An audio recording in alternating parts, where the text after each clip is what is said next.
여의도미션 구독자 여러분 안녕하십니까, 박종호입니다. 안녕하십니까, 조PD입니다. 형님, 우리가 지난 시간부터 계속해서 국가 부채에 대해서 얘기를 하고 있어요. 순위를 말씀을 해주셨는데 일본이 1위고 이탈리아가 2등이고 이제 3등이 미국이에요. 원래는 이제 뭐 프랑스, 캐나다 얘기를 해야 되는데 프랑스, 캐나다 이런 거 다 건너뛰고 중국을 언급을 해주셨어요. 그만큼 중국이 뭐 지정학적으로나 뭐 역사적으로 우리한테 좀 많은 의미가 있는 나라잖아요. 그렇지. 네, 그래서 뭐 살펴보시려고 하는 것 같은데 중국 얘기 좀 해주세요. 그렇지. 네가 정확히 짚었어. 뭐 캐나다의 국가 부채도 우리 국가 부채를 살펴보는데 뭐 타산지석으로 삼을 만한 것도 있고, 그 다음에 아까 어디였지? 프랑스도 뭐 그렇고 뭐 있지만 영국도 있고. 영국도 있지만 제일 중요한 건 중국이야. 네. 왜냐하면 미국과 중국의 곡간이 누가 먼저 비어가느냐, 네. 그리고 누가 다시 곡간을 채울 수가 있느냐, 네. 이런 것들을 보고 줄 잘 서야 돼. 네. 내가 요즘 누누이 얘기하잖아. 요즘이 2차 세계대전 직전과 비슷해 보인다. 그때 오스만 제국. 네, 오스만 제국. 줄 한 번 잘못 썼다가 네, 그렇죠. 나라가 없어졌어. 네. 제국이 없어졌어. 분해됐죠. 만약에 그때 오스만 제국이 독일 편을 들지 않고 연합국 편을 들었다면 네. 아마 지금 북아프리카 일부 지역을 비롯해서 튀르키예, 그 다음에 아라비아 반도의 상당 부분이 오스만이라는 나라로 계속 존재했을지 몰라. 범아랍권 국가가 됐겠죠. 그럼. 그러면서 거기 총리 이름이 술탄이 되고, 진짜로.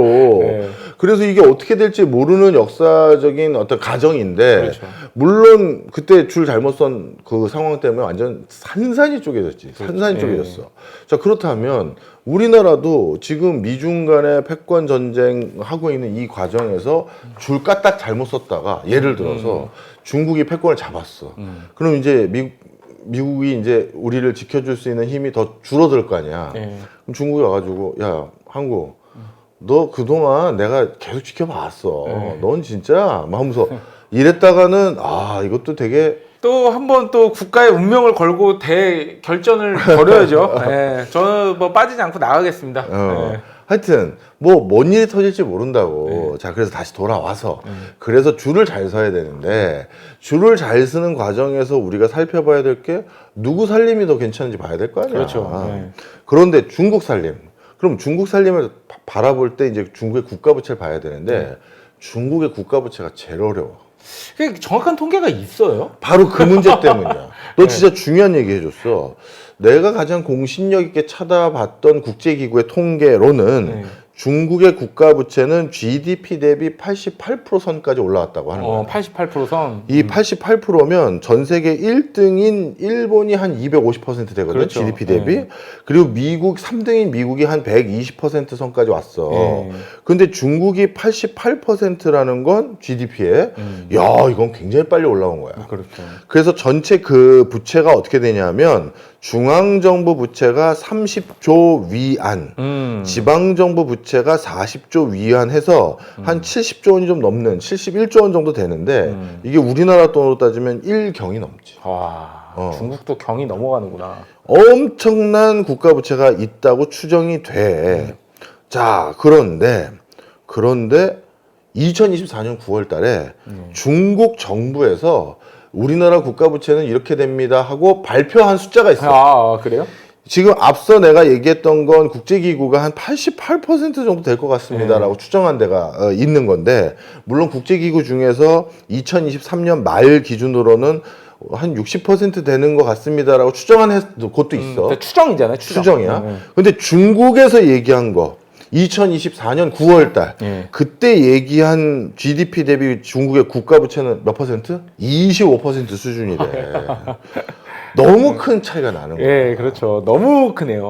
그래서 국제기구가 이 얘기를 듣고, 그리고 국제적인 재정 연구하는 학자들 이 얘기를 듣고 점잖게 표현을 했더라고. 뭐라고 표현했냐면, 중국 정부가 발표한 정부 부채라는 것은 일부 부채만 반영한 수치로 보인다. 이렇게 아주 점잖은 이렇게 표현을 했어. 그런데 요건 진짜 말도 안 되는 얘기야. 그렇죠. 말도 안 되는 얘기야. 그렇다면 중국의 국가 부채도 사실 심상치 않은 상황인데, 이 중에서 중국의 국가 부채에 더 심상치 않은 부채가 있어. 숨겨진 부채. LGFV라고 그래. LGFV. 이게 흔히 말해서 Local Government Financing Vehicle이라고 해서 지방정부 자금 조달 기구라고 부르는 거야. 이게 숨겨진 부채인데 이 부채는 국제기구에서 이걸 중국 정부 부채가 분명한데 어떻게 카운트해야 될지가 애매모호해서 빼는 경우가 일반적이야. 이게 왜 생긴 건지 설명을 해줄게. 중국에서 너 공산당에서 잘 나가려면 일단 어디서 인정받아야 되는지 알지? 뭐 2선 도시, 뭐 3선 도시 이런 데서 좀 성과를 낸 다음에 이제 위로 올라가잖아요. 정답입니다. 2선 도시나 3선 도시 같은 데서 성과를 내줘야 돼. 그래서 거기에서 제가 그 지방의 경제 성장률을 올려놨고요. 뭐 그 지방의 실업률 낮췄고, 뭐 신산업 육성했고, 이런 뭐 걸 증거로 제시해야 돼요. 해외 자금 유치했고. 맞아. 그런데 그런 걸 해야 되는데 중국 정부가 가만히 중앙 정부가 살펴봤더니 이것들이 성과 낸다고 빚을 막 내는 거야. 그리고 중복 투자도 막 하는 거야. 왜? 경제 성장률이라는 건 그렇죠. 투자가 일어나도 그냥 올라가거든. 그렇죠. 그러니까 막 빚내 가지고 뭐 이상한 관광지 만들고. 맞아. 예. 그 아파트 단지가 텅텅 비더라도 일단 지으면 건물 올라갔잖아요. 그러면 일단 경제 성장률은 올라가는 거야. 그렇죠. 그 지역에. 바로 그러다 보니 중앙정부의 예산은 그냥 무조건 될 것 같이 보고서 꾸려서 타가고 지방에서도 본인들이 그냥 무조건 뭔가 뒤입다 더 투자만 하고 그런데 뒷수습은 안 되는 지경까지 왔고 그렇게 서로 이제 막 유망한 뭐 반도체, 2차 전지, 뭐 전기 자동차 이런 거 우리 지자체에서 육성하겠다라고 하다 보니까 중국 투자도 많아졌고 그래서 어느 순간 중국의 중앙정부에서 이거 안 되겠다 판단한 거야. 그래서 지방 정부를 평가하는 잣대 중에 하나가 재정 건전성, 달리 말하면 부채를 어떻게 도달하고 있는지를 평가하는 요소로 포함을 시킨 거야. 그랬더니 지방 정부의 수장들이 자기 승진해야 될 거 아니야. 그렇죠. 자기도 제2의 시진핑 돼야 될 거 아니야. 그래서 선택한 게 뭘까? 통계에 안 잡힌 빚을 내기 시작한 거야. 그런 방법을 찾은 거야. 머리 많이 썼네. 그게 바로 아까 말했던 LGFV. 이게 뭐냐면 쉽게 간단해. 중국은 땅은 다 국가 거잖아. 그렇죠. 그리고 여러 그 어떤 하드웨어적인 거는 국가의 허용 아래 살 수 있단 말이야. 그래서 국가가 어떻게 했냐면 민간 회사를 차려놔. 그리고 민간 회사를 차리도록 독려해. 근데 그 민간 회사에게 어떻게 자금을 주냐 하면 자기가 가진 땅 있지. 아니면 뭐 엄청난 그 국유 자산, 지방 자산이라고 해야겠지, 지자체 자산. 이거를 그 지방 시중은행에 담보로 잡혀. 그리고 돈을 땡겨. 이 돈으로 LGFV라는 회사를 차리는 거야. 그리고 그 회사에게 야, 너는 아파트 더 줘. 너는 2차 전지에 필요한 광물 캐는 회사에 이걸 하는 거야. 근데 이거는 분명 표면상에선 시중은행에게 대출을 받아서 설립한 민간 회사니 중국 국가 통계는 빠지는 거야. 그런데 그 민간 회사들이라는 곳이 돈을 빌려간 금액이 어마어마해. 몇 천억에서 막 조 단위고 막 그래. 아니 도대체 이 회사들은 어떻게 무슨 공신력으로 그 시중은행들이 이렇게 어마어마한 돈을 빌려줬습니까? 라고 살펴봤더니 그 회사들이 담보로 활용했던 건 지자체가 관리하고 있는 국유자산 또는 지방자산인 거야. 무에서 유를 창조한 거네요. 그렇지. 그러니 이거는 쉽게 말해서 뭐라고 해야 돼? 그냥 공공기관이야. 그잖아. 그런데 그 공공기관이 어떻게 보면 뭐라고 해야 되니? 이거 진짜 그 눈 가리고 아웅하는 독특한 형태로 이제 돈을 빌린 거지. 민간인 것처럼 하면서. 그래서 이 LGFV는 도대체 이게 우리 뭐 주식회사예요? 아니면 공기업이에요? 아니면 뭐 어떤 개념으로 우리가 이해해야 됩니까? 이걸 많이 물어보거든, 나한테. 그냥 난 이렇게 얘기를 해. 지방 정부가 설립한 독자적인 법인체. 그런데 그 회사의 목적은 특수 목적이 있다. 뭐다? 지방 정부의 인프라 투자를 위한 자금 조달 목적으로 설립한 회사야.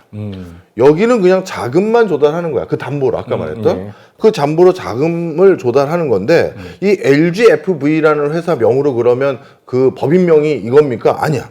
대표적으로 많이 사용하는 문구가 도시건설개발공사, 도시개발자산경영회사, 교통투자유한공사, 뭐뭐뭐 에너지그룹 이런 것들을 써. 그냥 그 본인들이 이거는 우리 지방이 가지고 있는 지방 공기업입니다. 이렇게 분류하는 건 아닌데 네. 자금 성격이나 사업 내용은 지방 공기업과 똑같고 그래서 이게 바깥은 애매모호하지만 실상은 지방 공기업으로 봐야 된다는 거야. 국제사회에서는. 그런데 하여튼 중국 중앙정부에선 이게 이런 식으로 됐다라는 걸 모르고 있었어.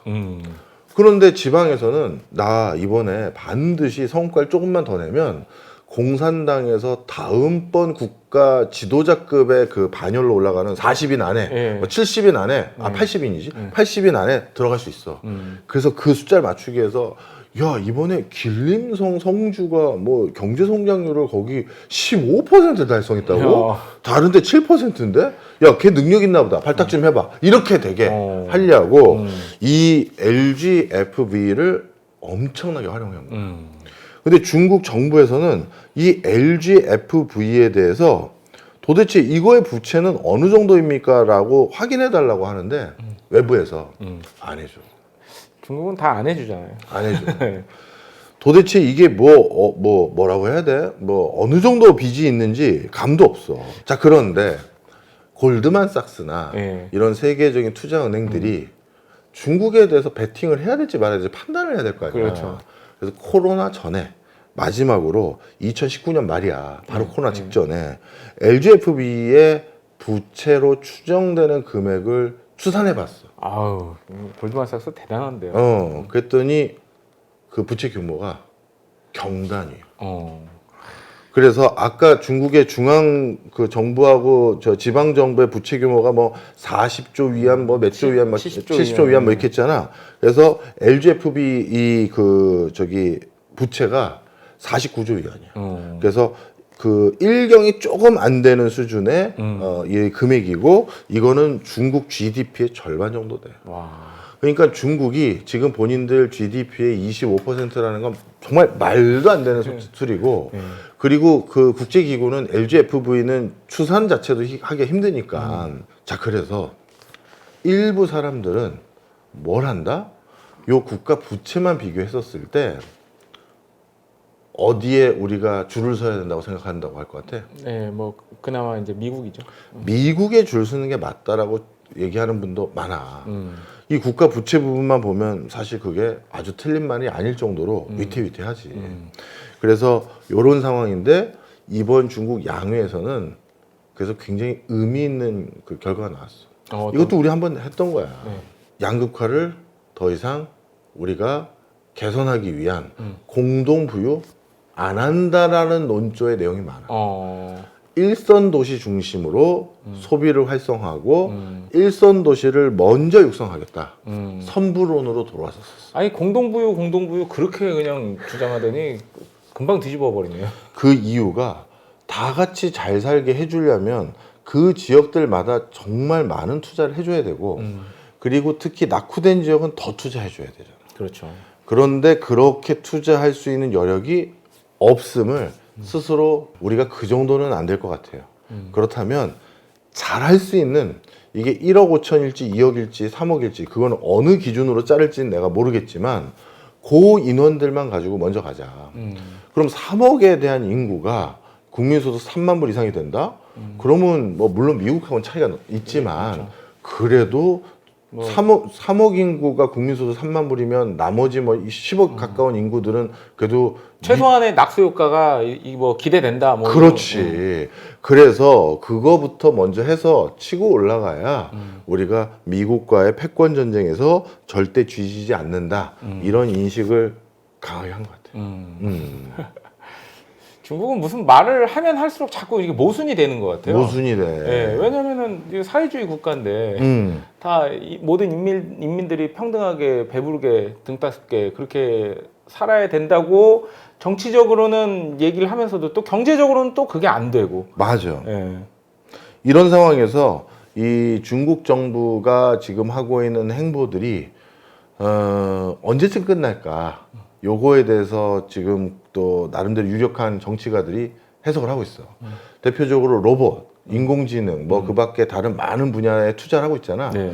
이 투자에 대해서 중국이 투자가 종료되는 시점이 언제나 될까? 이걸 고민하는 축이 있고, 중국은 그런 것들에 대한 투자가 중단되지 않으려면 일부 기업들이 규모감 있는, 그리고 그것 때문에 아주 싸게 뭔가 만들어서 자신들의 우호적인 곳으로 해당되는 중남미나 또는 동남아나 이런 데 팔면서 그렇게 해서 돈을 벌어가면서 지금 어떻게 보면 미중 패권 전쟁을 이어가려고 하는데, 나는 그래서 미국 입장이 바이든 때는 이런 중국 상황을 알고 있기 때문에 우방 국가하고 좋은 관계 설정을 노력했던 것 같아. 그래서 야 동남아, 야 중남미, 야 유럽 그러지 말고 내가 보조금도 주고 뭐도 하고 뭐 할 거니까 공장도 가지고 들어오고 그 다음에 우리 이렇게 하자. 네 중국 물건 안 사주는 대신 내가 뭘 좀 도와줄게. 이런 걸 기획했던 리더십이라면 트럼프는 그게 아니야. 동남아? 그건 네가 갔든 알아서 해. 실제 동남아와 미국의 사이는 코로나19 전에 비해서 훨씬 멀어졌어. 그건 네가 알아서 해. 난 관심 없어. 이렇게 된 거야. 근데 실제 완벽하게 100% 관심 없는 건 아니라 뭐 진짜 아주 공고한 연대는 일단 뒤로 빠진 것 같아. 그 다음에 한국과 일본에 대해서는 전략적으로 아직 그 뭐랄까 같은 라인으로 보고는 있지만 이것도 원래 예전에 2차 세계대전 끝나고 난 뒤에 미국의 정책 위반자들의 마지노선은 하와이 섬이야. 한국과 일본은 아시아인데 아시아일은 아시아에서 결정해. 그렇죠. 이런 상황이었는데 그게 조금 옆으로 더 늘려온 거지. 그런데 이번 트럼프는 여차하면 또 그런 주장을 할 수 있어 보여. 그럼 우리 입장에선 도움이 많이 되고 있다라고 하면 자연스럽게 어떻게 해야 된다? 트럼프를 통해서 그러지 말고 여기 미군 더 놔두고 여기에서 뭔가 다 상생할 수 있는 그 답을 찾아야 되는 시점인 거지. 이게 지금 어떻게 보면 중국의 국가 부채를 통해서 우리가 이제 살펴볼 수 있는 내용인데, 넌 어떻게 생각하냐? 진짜 중국이 빚이 나름 엄청난 규모로 누적돼 있을 거라고 생각이 돼? 아니면 지금 이런 보도 내용들은 미국과 가까운 매체들을 내가 주로 봤을 거 아니야. 네, 그렇죠. 그러니까 미국이 나름대로 중국 김빼기 하기 위해서 흑색 선전을 하고 있는 것 같아 보여. 저는 뭐 전자라고 생각해요. 예, 이거보다 사실 훨씬 더 심각한데 중국 사람들 뭐 투명한 게 없잖아요. 예, 그런 맥락이 아닐까요? 나도 거기에 좀 가까워. 중국은 버티기 모드에 들어갔고, 그렇죠. 미국은 이 과정에서 더 괴롭혀서 중국이 이러다가 일본처럼 이 버티기 모드에다가 한번 어떤 트리거가 딱 겹쳐지면 이게 확 바닥으로 꺾여. 우리 생활할 때 마통 마지막에 개설하잖아. 그렇죠. 생활비 답이 안 나오면. 네. 마통 개설해서 몇 번 막다가 나중에 궁극적으로 마통마저도 한도가 꽉 찼을 때 그렇죠. 있지. 예. 근데 은행 찾아갔는데 대출 연장이 안 된대. 그러면 이때부터 진짜 인생 복잡해지는 거야. 그렇죠. 바로 그런 상황들을 나도 목격을 많이 했기 때문에 지금 트럼프와 중국도 그런 관점에서 마지막 막차인지 아닌지는 국가 이 방금 말했던 요런 걸 기반으로 우리가 생각해 볼 수 있다 이렇게 봅니다. 이게 뭐 정확한 비유가 될지 모르겠지만 중국에 형님 많이 가보셨잖아요. 많이 갔지. 그럼 대도시를 가더라도 이 외국인이 들어갈 수 있는 지역하고 없는 지역하고 이렇게 구분이 돼 있어요. 근데 숨길 게 없다면 그런 거 필요 없잖아요. 그건 그렇지. 네.